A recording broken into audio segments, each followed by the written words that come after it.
మీరందరూ విన్నారు, మీరందరూ ప్రత్యక్ష సాక్షులు. ఇవాళ ముఖ్యమంత్రి గారు ఏం చెప్పిండండి, కేసీఆర్ కొత్త వరకు మాఫీ చేసిండు, ₹1,00,000 రుణం మీకు మాఫీ అయింది కాబట్టి ఉరుకును మీరు బ్యాంకులకు పరిగెత్తుండ్రి. మీరు లగెత్తిపోయి మళ్ళీ 2 లక్షలు తెచ్చుకోండి. డిసెంబర్ 9 నాడు మొత్తం మాఫీ. డిసెంబర్ 9 ఎన్ని రోజులు అయిందండి? 4వ మాసం నడుస్తా ఉంది ప్రభుత్వం వచ్చి. ఈ డ్రామాలు కాదు కదా. When December 9 has gone, mister chief minister, where are you sleeping? I am asking you. ఎప్పుడు పోయింది December 9? మీ ఇష్టం వచ్చిన సొల్లు పురాణం వాగ్దానాలు చేసి ప్రజలను గోల్మాలు దింపి జస్ట్ 1.8% ఓట్లతో మీరు గట్టెక్కి మీరు ప్రభుత్వానికి వచ్చినారు. మిమ్మల్ని ఎట్లా వదిలిపెడతాం అనుకుంటారు? మేము తరుముతాం. ఇప్పుడు నిద్ర కూడా పోనీయం. ఇలా ఏమైతున్నది, బ్యాంక్ కూడా వచ్చి డైరెక్ట్ గా చెప్తున్నాడు.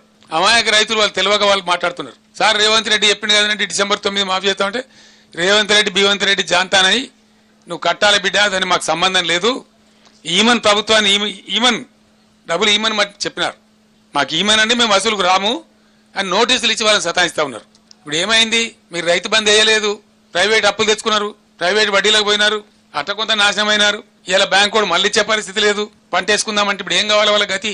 ఏమైతే రైతుల గతి? మీకు ఆలోచన ఉన్నదా? కనీసం ప్రభుత్వంలో థింకింగ్ అనే చేస్తున్నారా? మీకు ఆ బరువైన హృదయం అని ఉన్నదా? అంత విశాలంగా ఆలోచిస్తున్నారా? అంటే రైతుల పక్షాన్ని వాడు మాట్లాడేటోడు ఉండడు, అడిగేటోడు ఉండడు మీరు అనుకుంటున్నారా? అట్లా కాదు. బీఆర్ఎస్, నేను రైతులను ఒక్కటే చేతులెత్తి దండం పెట్టి చెప్తా ఉన్నా, దయచేసి మీకు దండం పెడతాను, ఆత్మహత్యలు చేసుకోకండి, ఎట్టి పరిస్థితుల్లో చేసుకోకండి. మీ కేసీఆర్, మీ బీఆర్ఎస్ మీ పరంగా రణరంగమైన సృష్టిస్తుంది, యుద్ధం చేస్తుంది. ప్రధాన ప్రతిపక్షంగా మాకు బాధ్యత మీరు ఇచ్చినారు. మేము నిద్రపోము, ఊరుకోము. 2-3 నెలలు టైం ఇవ్వాలి, ఎందుకంటే మాకు పుండాకోరు వ్యవహారం అవుతుంది. ఓర్వలేనితనం లెక్క వాడేస్తే గెలవంగానే వీళ్ళు మొదలుపెట్టిన దుకాణం ఓర్వలేకపోతున్నారు అని అంటారు. కాబట్టి నేను 4వ నెల దాకా నా 4 కూడా తెరవలే. 1-2 మీటింగ్లు పెట్టినాం కేఆర్ఎంకి ఇచ్చినప్పుడు. అంత తప్ప నేను మాట్లాడలే, ఎక్కడ కూడా మాట్లాడలే. మీ ఇష్టం వచ్చినట్టు దురుసుగా, నోటుగా, చరిత్రలో ఏ ముఖ్యమంత్రి మాట్లాడినంత మొరటుగా, ఈనాతీనంగా మాట్లాడినా, నిందించినా నేను 4వ నెల దాకా ఓపిక పట్టిన తప్ప నా నోరు తెరవలే.